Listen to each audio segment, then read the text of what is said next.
My name is Dana. I am here at the Springfield Township Arts Connect building, and I'm here with fiber artist Cynthia Lockhart. How long have you been creating art with fabric and fiber and the pieces that we see behind us? Wow. So the pieces that we see behind you and how long I've been working in fiber, that was a tough one for me because my entree into becoming who I am now was through fashion design. And so my undergrad degree is from University of Cincinnati in fashion design. And so they have a four-year program, 5-year program, including co-op. So I went through all of that, and then once I graduated out of that, going to co-op and back and forth, I graduated, and then I went to New York to live, and I lived in New York for 13 years in the garment center. And so I did start out working in fashion, which is textiles, a textile-oriented area. And I stayed in New York for about 13 years. Wonderful, had a great time, wonderful experience, learned a lot. Had my own business in accessories and in textiles, and then ended up, after the stock market crash, coming back to Cincinnati. So you know how life shifts you around. Mm-hmm. Sometimes it shifts you around to where you need to be. So yeah, so that's where I kind of first got started. But textiles themselves, I would say my first time working with becoming a artist was I was asked by Tom Phelps. He is an artist from down at Arts Consortium. It was an organization downtown Cincinnati. And Tom asked me, Cynthia, I want you to do an art show. I was on the board of the Arts Consortium at that time. And I'm like, Tom, I make handbags. I have fashions. I make clothes. You want me to put those on the wall? Go think about it. He said, go think about it, Cynthia. So it bothered me. I thought about it, and I grabbed a friend and said, let's go do a show down at Arts Consortium. So I did my first show down at the Arts Consortium, and I made these wonderful croquis sketches of fashion students, and fashionistas will know croquis are sketches of your designs on a person. And so I had done several of those of someone walking down the runway, and they were wearing art, not just regular clothes, but art-esque clothes. And then I had my artwork on the wall, and everybody wanted to buy them, and I couldn't let them go. So again, it was me becoming who I would eventually be. So yeah. Okay. Yeah, well, so that was years ago. So that's how it was. Someone planted the seed. He did. He planted the seed, and it was the audacity for me to accept it too. That's an awfully big thing to say to someone who you know don't already see producing these kinds of pieces. Saying right. So he saw. He saw it. He saw the vision.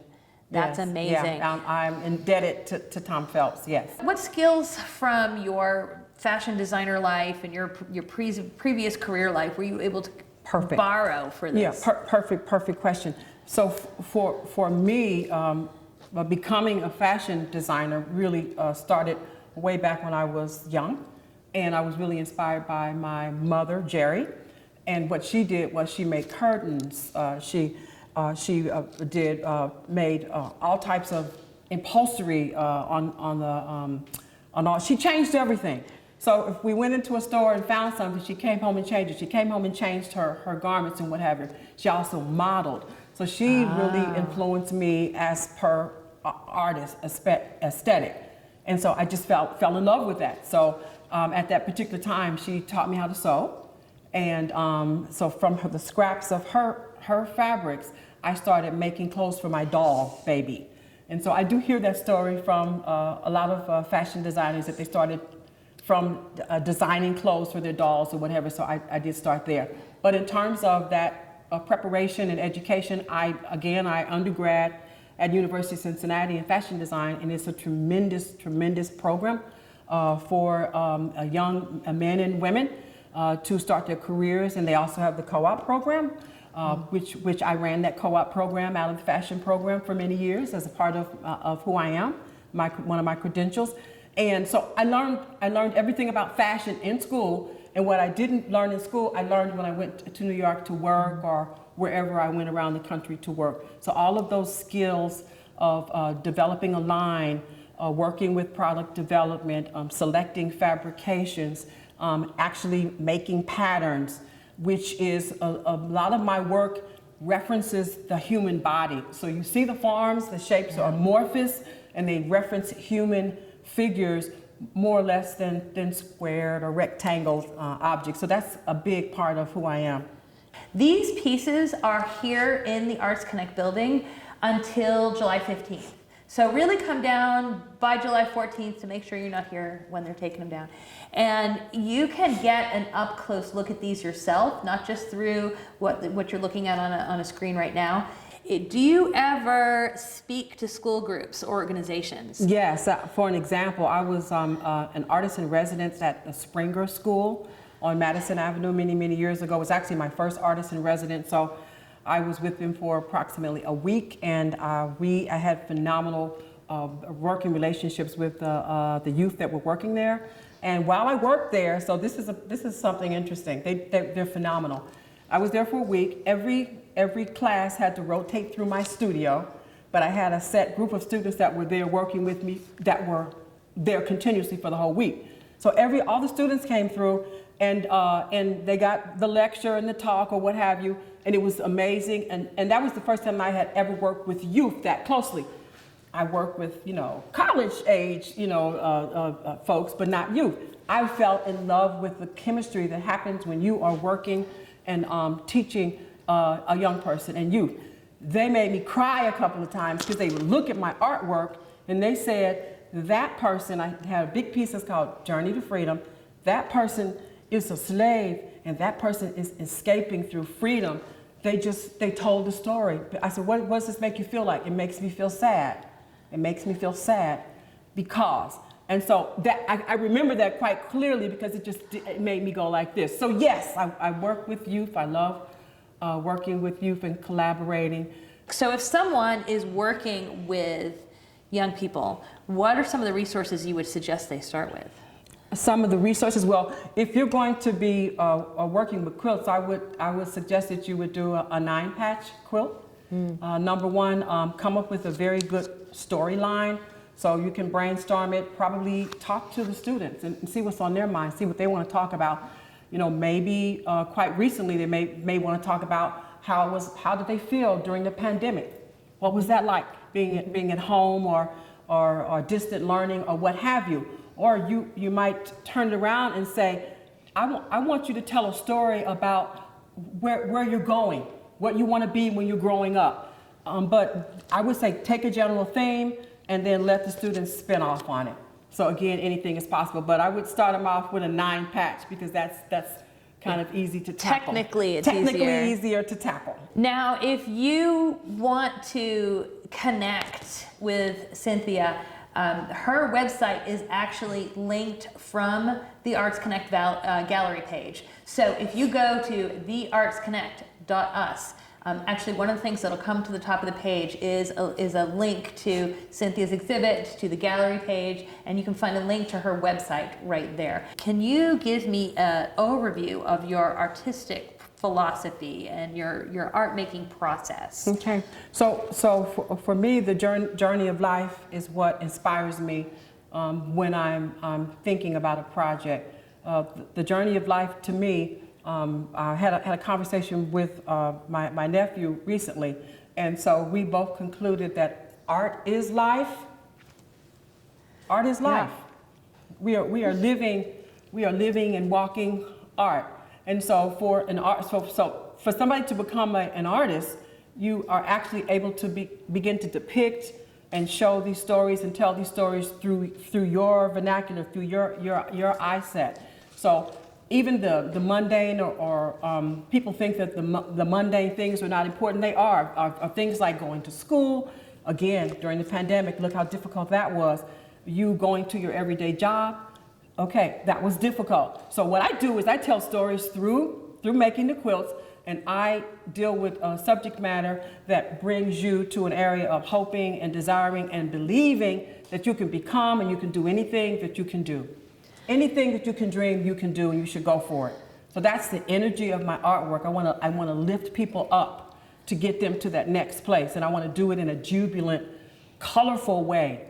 That tactile, again, the fiber The fiber is with you from birth to death. You're swallowed as a babe when you're born. You go through life. We all fabricated up, and then at death you're swallowed again. You're laid to rest with fabric again. So that's how important the textile, the fiber is to us all. What a description of why fiber and textiles makes a wonderful art medium. We won't spend a lot of time on this because we've just spent a lot of time talking about the fabric and the textiles, but this is just a mini way that someone can capture some of that.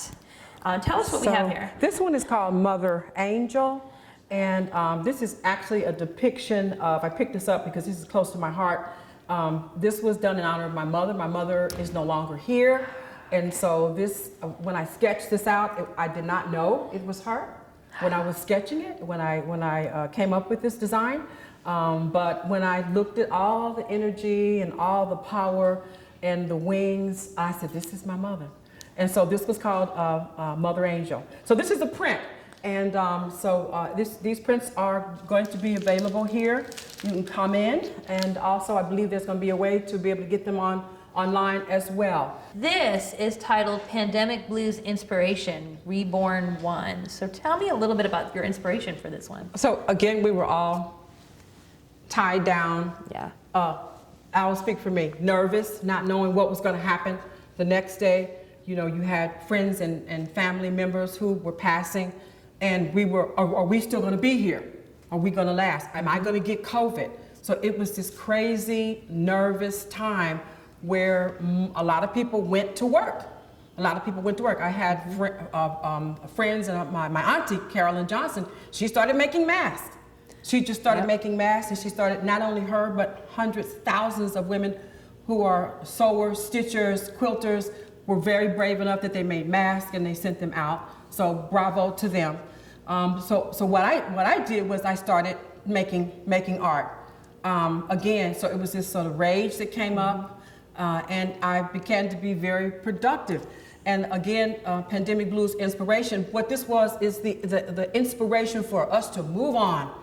You have to believe that you're going to make it through this, okay? So, of course, there's methods of doing that. I won't mention any of them. We already know what the controversy is, okay? But for those of us who went and took that leap of faith, got that shot, you know, I'm feeling pretty good, my 2 shots. Okay, and so this just made me, the background is all hand dyed, and it has that blue deep depth context to it. And then, so these are just, it's actually somewhat mimicking what the virus may have looked like and felt like. It's just something that was swirling in the air. We couldn't see it. Right. We couldn't feel it, but finitely it has a vision. We've seen what it looks like. So this was what my look was for that. And it was we're just getting past it. Pandemic Blues Inspiration. I'm inspired to make it through this thing. I'm gonna get out of this. I'm going forward. Again, it's that energy to take that next step, to believe in something strong enough and hard enough or faithful enough that you're gonna make it through. So that's what this one is. Again, going back to my fashion design form, the form of not being a formalized squared or rectangle figure. This one was called juxtaposition. And the juxtaposition was just a fun, believe it or not, it's not deep. This one is not too deep. I just wanted to have a great bit of fun with shapes and with texture and with depth. And again, I'm also interested in circles. And my circles are my orbs. You'll see some orbs. This one was an orb. And so in the orbs, what I do with them, I always put a note or a prayer in the back of that orb. So they kind of represent a presence of people that may not be with us anymore as well. So that's a way of doing that. So to me, the cell, again, the orb is the cell. That's the center of all life. We all are started from cells. We're all built from that whole process of the cells growing and breaking apart. So that's what you see when you see my circular motifs here. And so this one was just a juxtaposition of a feeling of just being there. I'm here. I can go anywhere I want to go. I can be anything that I want to do. We still have that optimism spirit also flying through this piece as well.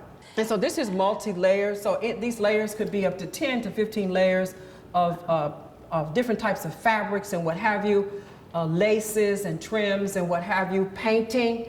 here, beading and what have you. So it is all here. So it's juxtaposing to a lot of the things that are around you. Yeah. I'm different. Yeah. I'm not like you are. I'm a little different. It is. I act different. I walk different. I talk different. But I love myself. In just the very shape Yes. of it. It's not a rectangle. Exactly. It's different. I love that this is called dancing colors. And again, we're outside of that rectangle. We're thinking bigger than that. So talk about the curves and talk about the shape and the colors here. So again, the curvilinear element that is in my work has to do with the ebbs and flows and the pathway of life, how we live our lives. We don't go on a straight curve anywhere. We are meandering. We are going and we are experiencing things, and that's curvilinear to me. So also again, through my fashion design background, it is mimicking somewhat the human form as well. So that's just kind of, for me, that's normal. This is my grid, so this is normal for me. I've also used a large beads on it to just bounce off that energy here, and then of course I also use a cording that is encases all of my pieces that actually makes the work pop even more. And the dancing piece of it, I think it speaks for itself. It's dancing. It's a dancing quilt. So dancing colors is moving and morphing in your life or in your house. Absolutely. I really want to talk about this piece. We're talking about flying. This is I Believe I Can Fly. Right. Let's talk about this. Right. This was inspired by a quilt call that came from, again, Dr. Carolyn Mazzalumi. It was in reference to Faith Ringgold. And so if you're familiar with, she's just a huge icon quilter. She's one of the best in the world, Faith Ringgold. And we were to do a quilt based on her aesthetic.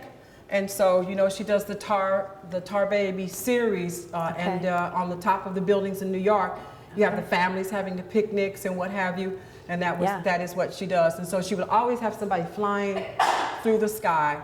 And that, so again, you're going for your dreams. You're going beyond nothing's going to stop me. I'm going to make it over there. And you need to do all of that in order to go where you want to be.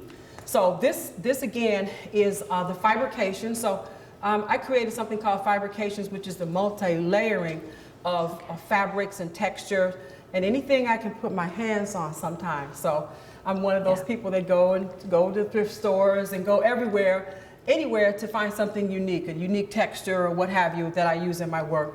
It could even be rubber. It doesn't have to be anything that's used typically in making clothing or quilts or what have you.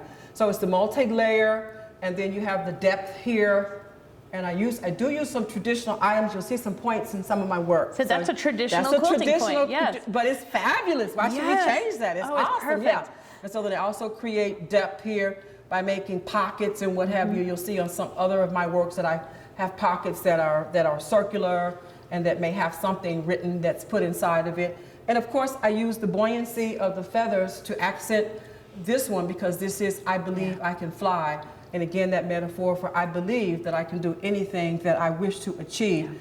Once you set your mind on it, point yourself in that direction and work as hard as you can get to get there. Might not be easy, but you'll get there. If you are interested in any of these pieces and you need to have them in daily view in your house, because some of these pieces, well, really all of these pieces, each of them has its own power, and you talked about their own stories. Absolutely. And one of the things we talked about before we went live is the fact that you have created these with your story. Absolutely. And sometimes when someone is viewing art, it triggers a story of their own and a connection of their own. Correct. What I love is when you happen to be in a gallery and you happen to walk up. It doesn't happen that often that you're in the gallery and someone is looking at the quilt and you are artwork and you step up to it. So perhaps my idea of what the quilt was that made me create it is fine. Obviously, that's what's on the wall. But the perception of the viewer is, to me, so important for me to learn what do you feel? How do you feel about the quilt? What does it make you feel like? What is the energy and so that person actually transfers the energy to me. And artists know what I'm talking about. When this happens, you're not normally there, but when you get to hear them comment on your quilt and for them to give you a perspective on it, it's just wonderful. It's wonderful. So yeah, and sometimes they have another take on it, which is so valid, because that's how you view art. It's a personal, art is a personal thing. We have a couple more to look at. Let's look at this piece over here. Because we're dancing again. This is dance. Yes. So that dancing and that movement. Some of the things that I'm inspired by are African arts. I'm inspired by music. I'm inspired by jazz. I'm inspired by gospel. So this evolution of singing and this vibrations and of life or what have you also come to my quilts. Why would I hold that back? So that's why you see things dancing and singing and shouting and what have you in the titles, because I dance and sing and shout. The movement and the feeling, and life is not a straight and narrow line. Life meanders. There are tricks and twists in life. There's ups and downs in life. And so that is the energy that I try to create in the quilts, that it's okay to be different. It's okay to move and meander and to go ebb and flow, because that's how life goes. That's what life is about. I paint with fabric. Yeah. I paint with fabric. So you would not deny a person who paints. Why are you choosing that palette? Right. This is my palette that I choose to paint with. I paint with fabrics. This is different from the other pieces. And it's really specific in some ways, but also, we talked about earlier, has other ways to inspire other ideas. Right. So let's talk about this. This is your vote is your protest. Your vote, even my tone has to change. Your vote is your protest, is more of a social justice statement. So of course I'm dancing and I'm saying hallelujah, and I have that message, but clearly when it comes to dealing with something that is now, that is current, quilters, artists, everyone, we deal with it. We're dealing it on an everyday basis when we're working. So your vote is your protest is clearly saying that we all in America have the right to vote. Okay? And so for many years there are a certain group of people who couldn't vote and who were even killed on their way to voting. There's a story that an artist, famous artist, Kevin Cole, his grandfather told him he passed by a man that was hung by a tie on his way to vote. And that's one of his inspirations, and his inspiration throughout his artwork are these ties that he's used. That's how strong that is. That image to know is just, that somebody on their way to vote, I'm an American, let me go vote, let me cast my vote, was lynched to stop him and others. And so this right to vote is American, and we are all Americans. We are all Americans. So this is I talk all about the declarations and what have you in my write-up about it. And these jewels are tears of people who have been killed on their way to go to vote. And if you want to know if your vote is powerful enough, if there's that much of an interest to keep you from voting, then you know that that's a powerful vote. Yes. But they're tears. You chose gems to be the tears. The gems, the valued gems of the people who lost their life because they were denied the right to vote. So yes, so it's for all Americans. I don't care what side you're on, all of us have the right to vote. Yeah, and we've looked at pieces that were playful and dancing, but this is a serious story and a challenge of a story. Correct. What can we do? This was a call from the Clifton Cultural Arts Center, and it was about a social justice item, and so this was on my mind, and so this was my response to that call. I will say again, these pieces, and I say this because I really feel like some of these are pieces that someone is looking at thinking, I need that to be in front of me. And in some of these pieces we've looked at, that if these were in front of you on a daily basis, they would challenge you to dance and they would challenge you to move.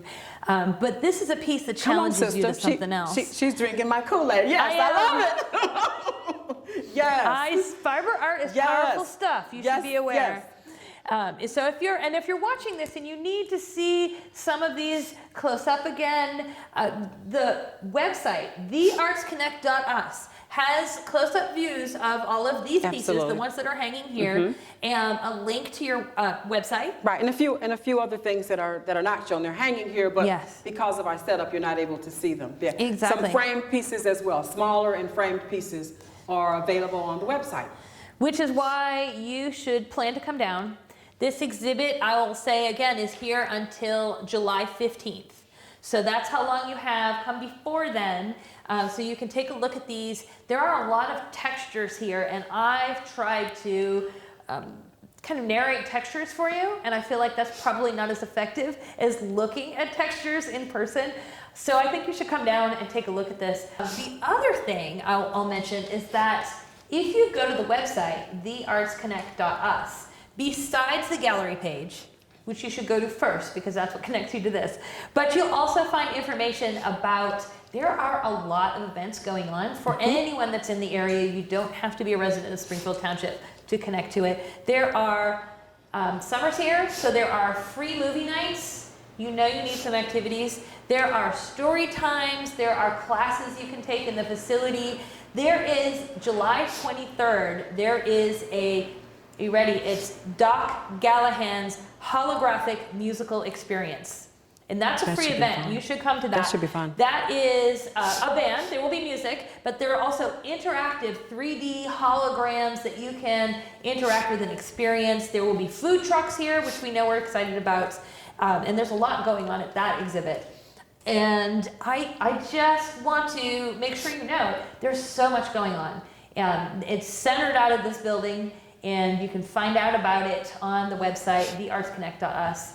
But, I mean, and of course, mostly here, we're here to talk about this exhibit, but it's just part of so much that's It's a happening. wonderful organization. They support big time, so it's definitely should be on the table. I think there's more that we can talk about, but I really want to send people to follow your website. Absolutely. I want them to come down here and see these in person, rather than just watch us talk about it. I want them to Absolutely. come down and get to see this. Like you said, there are stories that you created them with, but there are stories that happen inside the viewer when they're looking Absolutely. at it. So, The most important connection is actually the viewer that comes into the art gallery and makes that connection with the story that the artist has completed, has visualized and shaped and formed on the wall, and that piece then becomes a part of someone's collection. That is what that is not what happens all the time, but we are so artists, all of us artists, whether fiber or whatever, that is just the best time for us when we're able to get a client, a customer to come in and connect with our artwork, literally fall in love with the art and buy it. So I'm so happy that I have people collecting me and who have purchased from me, so thank you if you're looking for my artwork. Also for the new people who will be coming. I'm thanking you in advance as well. Absolutely, yes. we are going to wrap up, but you can go to, have I said it enough times? You can go to theartsconnect.us. And that's how you can find more information about this exhibit. It's here until July 15th. You can find information about everything else that's going on in this center. So make sure you check it out. You're watching us on Facebook, so make sure you click follow on the Facebook page. That's how you'll know what's coming up next. And thank you so much. Thank you so much. It's been such a pleasure to be here.